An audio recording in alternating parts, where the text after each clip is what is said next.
Olá pessoal, esse é o programa Painel da Cidadania, que tem como objetivo contribuir para a formação da cultura cidadã.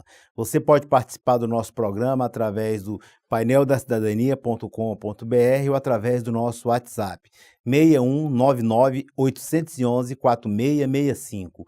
Você pode sugerir debatedores, sugerir temas. Hoje a gente vai estar aqui com o Tiago Oliveira. Tiago é técnico do DIEESE. Seja muito bem-vindo ao nosso programa, Tiago. O Tiago é economista, graduado pela Universidade Federal da Bahia, mestre e doutor em desenvolvimento econômico pela Unicamp.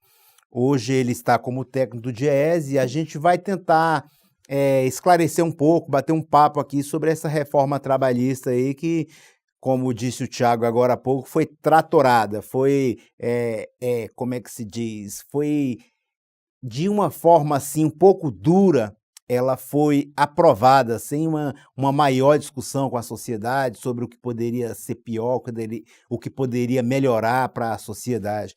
Tiago, eu queria que você falasse um pouco da sua trajetória no DIEESE e também comentasse um pouco sobre essa reforma trabalhista aí que vem deixando as pessoas com o cabelo em pé. Obrigado pelo convite, Rócio. Eu trabalho já há 10 anos no DIEESE, né, aqui no escritório do Distrito Federal. O DIEESE, o telespectador que porventura não conheça o que é o DIEESE é o Departamento Intersindical de Estatística e Estudos Socioeconômicos. Ele é um departamento de pesquisa e de assessoramento ao movimento sindical. Então, a gente produz conhecimento a serviço da atuação dos sindicatos brasileiros e a gente está aí nessa atividade já há 10 anos aqui no Distrito Federal. Bem, quanto à reforma trabalhista, na nossa visão, Rócio, uma discussão dessa envergadura, dessa importância que atinge a vida de todo trabalhador e de toda trabalhadora brasileira, deveria ser precedida de uma ampla discussão entre os atores sociais, ou seja, como já foi feita em outras oportunidades, infelizmente, por motivos diversos, não houve um consenso a ponto da gente aprovar uma legislação que atendesse a esses atores sociais, mas é fundamental uma discussão dessa natureza, que a gente ouça sindicatos de trabalhadores, empresários, governo, sociedade civil, para que a gente possa alinhar expectativas, alinhar interesses dentro da medida do possível e a gente consiga chegar a uma reforma trabalhista que atenda minimamente os anseios da sociedade brasileira. Então, o que é que a gente está discutindo quando a gente fala em reforma trabalhista? A gente está discutindo o nosso sistema de relações de trabalho. O que é um sistema de relações de trabalho? O sistema de relações de trabalho diz respeito à normatização da contratação e demissão de trabalhadores, das formas de remuneração desse trabalhador e das formas da utilização desse trabalhador por parte do empregador, que é o contratante nessa relação de trabalho. Diz respeito também às relações entre capital e trabalho, entre empresários e trabalhadores, e diz respeito a todo um conjunto de direitos sociais e trabalhistas que está associado ao trabalho. Então é isso que a gente está discutindo quando a gente fala em sistema de relações de trabalho. Então a reforma trabalhista ela mexe com tudo isso. Então a gente precisa ter a clareza do que é o nosso sistema de relações de trabalho, o que é que a gente quer. Ou seja, o que é que a gente quer na nossa avaliação? A gente quer um sistema de relações de trabalho que dê suporte a uma estratégia de crescimento que promova agregação de valor, aumento da produtividade, um aumento do mercado interno de consumo do país. E essa reforma trabalhista ela não dialoga quase que em nada com essas preocupações. O que você acha que faltou aí para a sociedade para que essa discussão fosse mais ampliada? Faltou o quê? O papel das centrais sindicais, o papel dos sindicatos para discutir com sua base, sua classe, ou foi somente uma decisão de cima para baixo do governo que precisava cumprir um acordo com o mercado financeiro? Como é que você vê aí o que faltou realmente para que fosse mais difundida, mais discutida, para que a Dona Maria, que mora lá na favela do Mingau, lá no Sol Nascente, é ela que trabalha no mercadinho do seu Raimundo lá, para ajudar a manter as despesas de casa. O que faltou para que essa senhora entendesse que essa relação de trabalho entre ela e o seu Raimundo, dono do mercadinho, pudesse melhorar? O que faltou? Olha, Rócio, a tramitação do projeto de lei, ela foi muito sui generis. Sim. Enfim, o processo todo de construção da lei, o telespectador que tiver curiosidade pode acessar o site da Câmara, está lá bem visível. Em dezembro de 2016, é apresentado um projeto de lei com 6 páginas, com não mais do que 6 temas sobre um interesse do governo executivo em modificar o sistema de relações de trabalho no Brasil. 6 páginas, não mais que 6 temas, isso em dezembro de 2016. Vocês bem sabem que há um recesso parlamentar, janeiro, fevereiro, o Congresso só volta a funcionar em março, pós-carnaval, enfim. Para surpresa do movimento sindical, e eu diria aí da sociedade brasileira como um todo, e isso não foi de maneira não pensada, digamos assim, rapidamente esse projeto de 6 páginas com 6 temas se transforma, quando chega na Câmara dos Deputados, num projeto de lei de 44 páginas e tratando de uma diversidade de temas muito maior do que o projeto de lei original.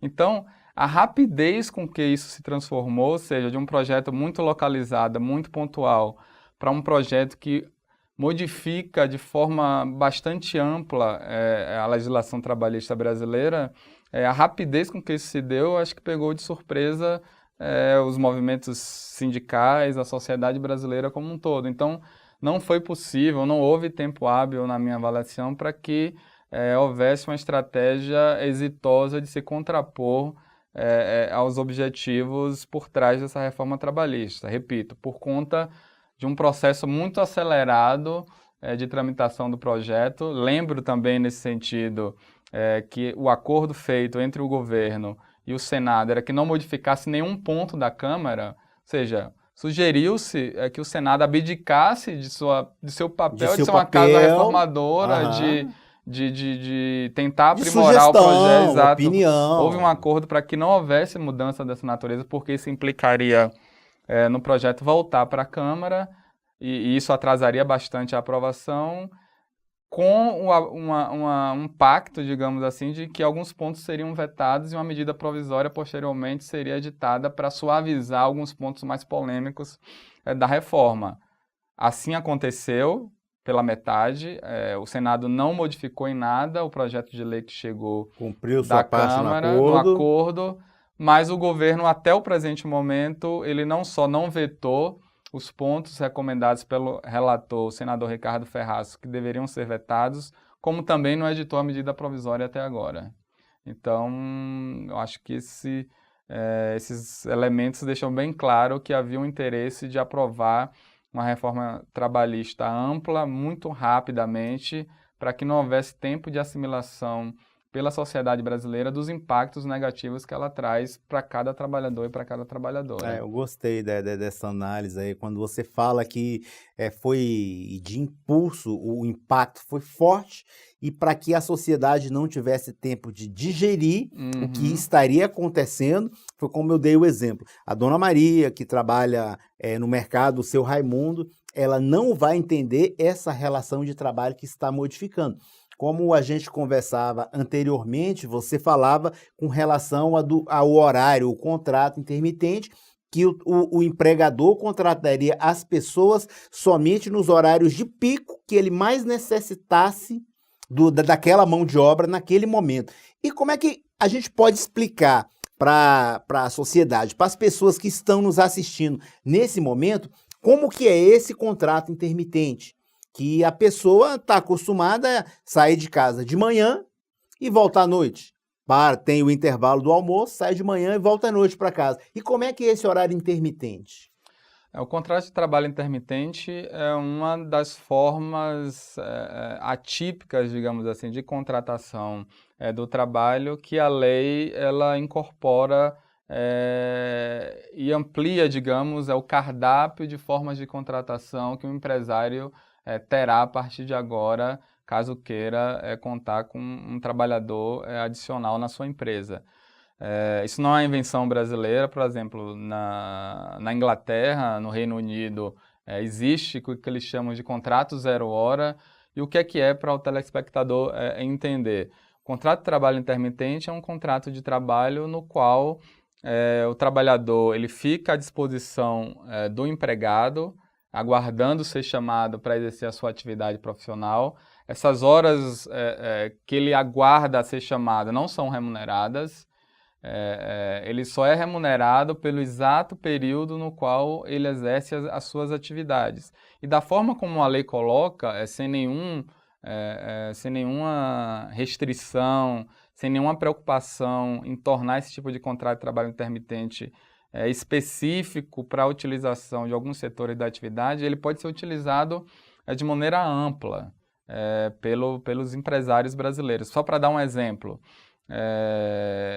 um lojista, um comerciante de shopping, ele pode ter alguns trabalhadores sob o regime de contrato de trabalho intermitente, requisitá-los no horário do almoço, que é um horário de maior demanda no shopping por compras.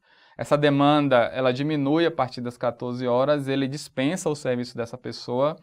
Essa pessoa está livre para procurar ou outro empregado que a contrate por um contrato de trabalho intermitente ou fica no shopping vagando até ser requisitada novamente, provavelmente por volta das 5, 6 horas da tarde, que é quando o empresário ele necessita novamente dessa mão de obra. Então, veja bem, telespectador, o trabalhador ele sai de casa, gasta o seu transporte, chega no estabelecimento, trabalha 2 horas, de meio-dia às 14, depois ele é dispensado da sua atividade e tem que retornar às 17 horas para realizar o seu trabalho.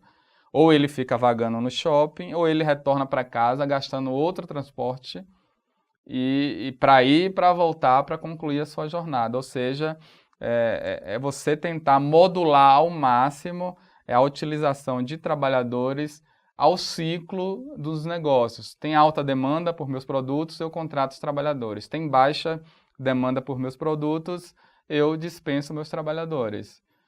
Isso é uma situação muito complicada, porque quando a gente está tratando da contratação da mercadoria força de trabalho, a gente está falando de seres humanos. Sem dúvida. Não é a mesma coisa eu comprar cimento, eu comprar aço e eu comprar seres humanos. São coisas completamente distintas e isso traz problemas sociais muito fortes para o país na nossa avaliação. Tiago, agora uma outra coisa que preocupa as pessoas também é a pessoa que está acostumada a trabalhar de manhã, sai de manhã no seu horário, já está trabalhando numa empresa há 10 anos.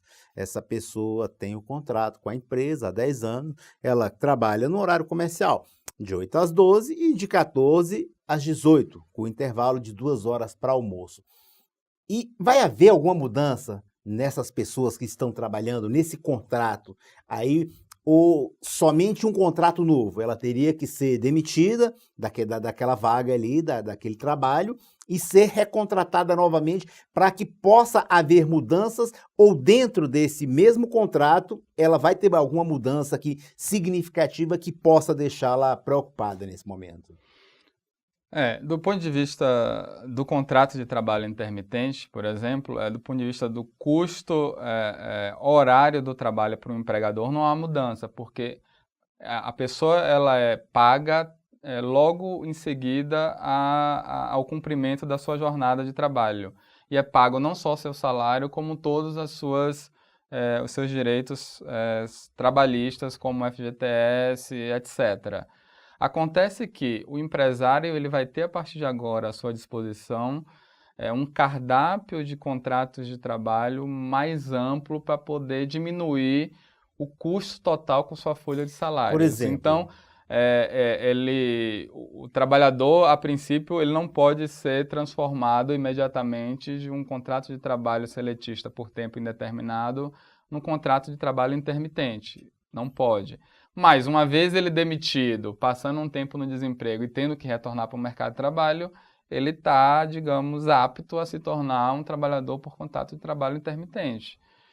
Então, o que a gente analisa é que há uma tendência de ampliar a precarização do mercado de trabalho brasileiro daqui a um tempo, no médio e no longo prazo, no prazo de 10, 15 anos. Vamos fazer uma análise aqui. Se o empregador paga R$2.000 para o empregado e desses R$2.000 ele paga mais 3.000 de encargos e tudo que é necessário para fazer uma contratação.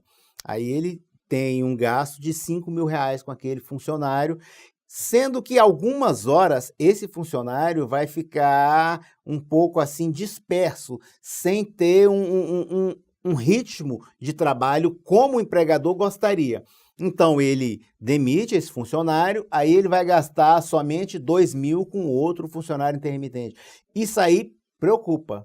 Foi o que você colocou agora há pouco, que ele pode ser demitido e depois de um tempo desempregado, ele vai aceitar um outro contrato para que não fique sem receber exatamente nada. Sem dúvida. Por exemplo, exemplificando, o empresário está disposto a pagar R$10.000 com a sua folha salarial.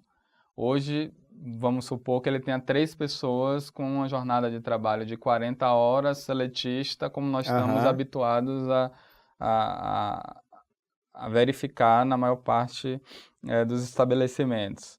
Ele pode demitir 2 trabalhadores com contrato de trabalho indeterminado 40 horas, 44 horas, né, continuar com um e preencher a necessidade dele de mão de obra com contratos de trabalho intermitente, com contratos de trabalho temporário que foram ampliadas, foi ampliado o tempo de duração do contrato de trabalho temporário de 90 dias para 120 dias.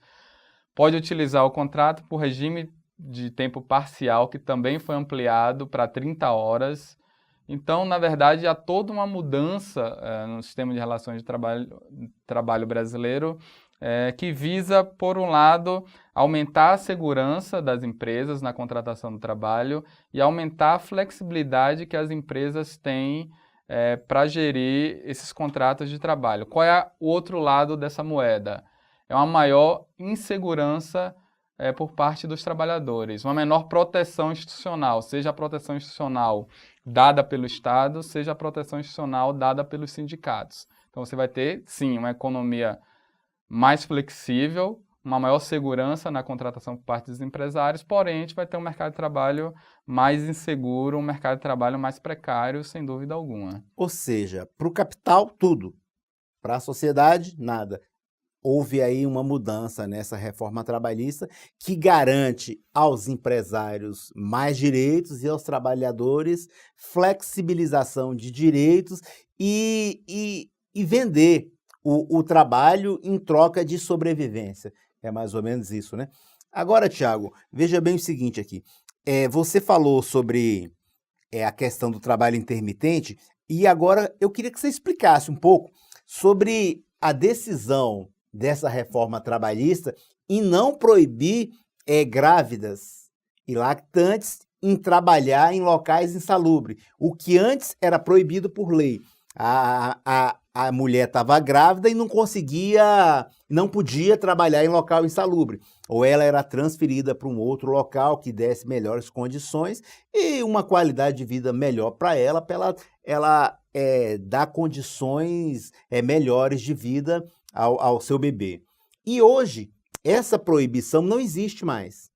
Hoje existe uma permissividade. A gente sabe que algumas empresas vão continuar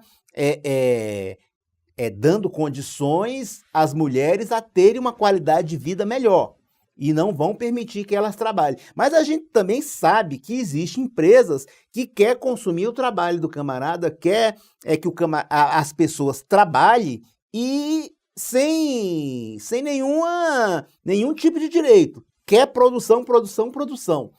Isso aí não vai na contramão de direitos civis conquistados há anos, quando os trabalhadores trabalham em condições insalubres há milhares de anos dentro da fábrica ali, mais de 40, 50 horas semanais. Sem dúvida alguma. Esse é um ponto que faz com que a gente retroceda ao século XIX, ao século de surgimento do Exato. capitalismo, do Aham. surgimento Da de uma indústria em economia si. capitalista, da Aham. indústria, quando era comum a utilização de mulheres grávidas, lactantes e crianças dentro do processo fabril. O avanço civilizatório do capitalismo conquistado pelos trabalhadores e pelas trabalhadoras permitiu com que as mulheres elas pudessem gozar, na maior parte dos países minimamente desenvolvidos, né, pudessem ser privadas do exercício de sua atividade profissional em lugares insalubres ou com risco Eu elevado. provoquei essa discussão pelo seguinte, porque hoje a gente sabe que existe trabalhos não legitimados e que as mulheres são obrigadas a trabalhar além do horário normal e em condições insalubres. Isso dentro de uma proibição. Avalie agora que não há nenhuma restrição, como vai ser esse abuso. Desculpa ter te interrompido, mas é só para a gente compreender esse raciocínio. É, uma das intenções dessa reforma trabalhista é combater a ilegalidade, tornando legal o que era ilegal. Então, a partir da vigência dessa reforma trabalhista, que é 120 dias a partir de julho, né? Então isso vai dar mais ou Aham. menos meados de novembro, a gente vai ter formas que até então eram consideradas ilegais em formas legais de exercício do trabalho. Lembrando para você de casa que você pode interagir conosco através do paineldacidadania.com.br, através do nosso WhatsApp 6199-811-4665. Você pode assistir esse e outros programas que você deixou de ver. Também pode solicitar o link do programa para que a gente envie para você, pode ser por WhatsApp, por e-mail. E agora, Tiago, a gente está chegando ao fim. Eu queria que você fizesse uma análise, suas considerações finais sobre os direitos que estão em voga, como 13º, o salário mínimo em si, que hoje vai deixar praticamente de existir, dependendo do contrato que a pessoa fizer, ela pode receber até menos que o salário mínimo, né? Mensal. E também seguro-desemprego. O que isso está em jogo nesse momento com essa reforma, para que as pessoas entendam bem e possa refletir, já que não foi dado o tempo necessário para que elas digerissem essa proposta do governo, bem como essa proposta que foi aprovada, né? Que de dezembro para março ela ampliou de 6 páginas, né, para 40 páginas, que retira bastante direitos, as pessoas ficam mais vulneráveis ao empregador e beneficiando sempre ao capital. Eu até discutia com um amigo, eu falava que essa reforma trabalhista hoje é nada mais, nada menos que a legitimação da mais-valia para a gente. Então, por gentileza, faça essas considerações para que a gente entenda melhor e o telespectador possa compreender. E se você puder deixar algum contato seu do DIEESE, para que as pessoas possam fazer alguma pergunta, algo nesse sentido da reforma trabalhista.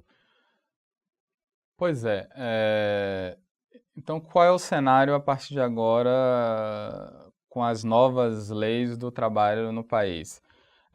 Houve uma diminuição da proteção que é dada pelo Estado ao trabalhador, há uma diminuição da proteção que é dada pelo sindicato, e ao mesmo tempo dificulta-se, e aí é um ponto que eu ainda não toquei, o acesso desse trabalhador à justiça do trabalho, com custas, enfim, torna mais difícil o acesso desse trabalhador à justiça do trabalho. Então, tudo isso somado, o que é que acontece? E aí, na nossa avaliação, o efeito vai ser justamente o contrário do inicialmente pretendido pelos defensores da reforma. O que é que eles defendem? eles defendem que, com custos de trabalho mais baixos, as empresas brasileiras elas serão mais competitivas e, portanto, elas poderão vender mais produtos para o exterior, competindo nesse mercado global e, portanto, Comparado à China, Bolívia? Pois é, então, portanto, elas estariam mais aptas a concorrer nesse mercado internacional e, portanto, a gerar novos postos de trabalho. Acontece que essas medidas tomadas em conjunto, elas vão fragilizar o mercado interno de consumo do país. Ou seja, você vai ter trabalhadores com salários mais baixos, com direitos trabalhistas mais fragilizados, portanto, um mercado de trabalho mais inseguro, insegurança na contratação, insegurança na remuneração, insegurança na representação por parte dos sindicatos. Então, o que é que acontece? Qual trabalhador, a partir de agora, dada essa insegurança elevada à enésima potência do mercado de trabalho brasileiro, ele vai contratar um crédito para adquirir uma geladeira em 24 vezes, se ele não tem nenhuma garantia de que seu vínculo de trabalho ele vai durar por esse período, ou se ele terá remuneração todos esses meses da forma como ele almeja. Então, esse é um bom exemplo de que medidas tomadas dentro de uma racionalidade micro-individual do empresariado, não necessariamente ela redunda no final num bem-estar coletivo. Do ponto de vista do empresário individual, é óbvio que se ele pagar um custo do trabalho mais baixo, ele tem uma maior capacidade de competitividade. Mas se todos os empresários rebaixarem os custos do trabalho, ao final e ao cabo desse processo, o que está sendo fragilizado é a demanda do nosso mercado de trabalho. A pergunta que eu faço é: quem é que vai comprar os produtos brasileiros que são fabricados pelos empresários brasileiros? Porque a economia brasileira, dada a sua dimensão territorial, dado o tamanho da sua população, ela não tem condições de crescer puxada pelas exportações. Não dá. É o mercado interno de consumo que dinamiza a nossa economia. Então, se todo mundo rebaixar salário ao mesmo tempo, se todo mundo rebaixar o custo do trabalho, vai faltar demanda pelos produtos e, portanto, vai faltar crescimento econômico. Então, essa é uma preocupação que a gente coloca sempre onde a gente vai, né, que é a preocupação do ponto de vista de qual estratégia de crescimento econômico a gente quer para o nosso país.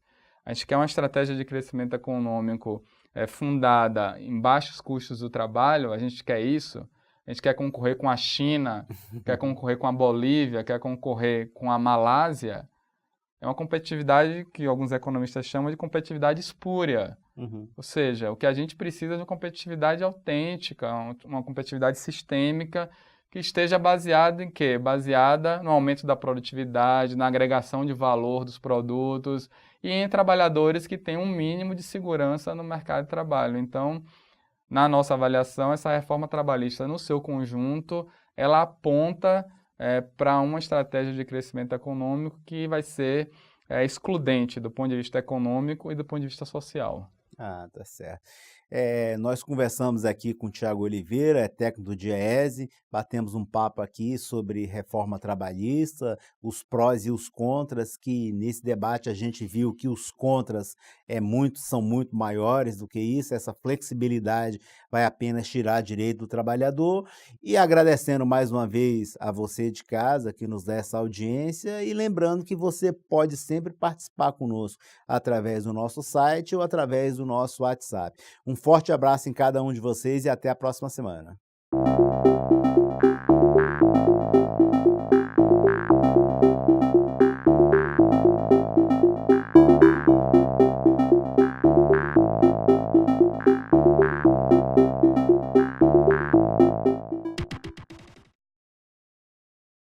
Mas você se mata na academia, fazendo caminhada, praticando lutas, querem perder peso, aumentar massa muscular, precisam bons suplementos, então. Faça como eu, use os ômegas Amazon Structure. O original eu recomendo porque eu tomo todos os dias.